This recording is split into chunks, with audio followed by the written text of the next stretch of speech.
চলো দেখা যাক আমরা নিউক্লিয় বিক্রিয়া নিয়ে আজকে পড়ার আগে কয়েকটা ছোট ছোট টার্ম নিয়ে কথা বলবো। প্রথমত হচ্ছে কেন পরমাণু বা নিউক্লিয়াস নিউক্লিয় বিক্রিয়া ঘটায়।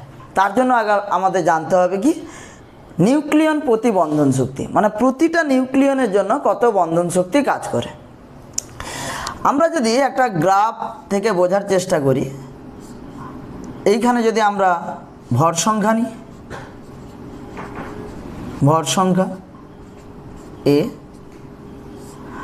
আর এই দিকে ই নিলাম, ইবি বন্ডিং এনার্জি বা নিউক্লিয় বন্ধন শক্তি, তাহলে কি হবে যে গ্রাফটা আমরা প্রতিটা মৌলের জন্য দেখি সেটা কিভাবে আসে।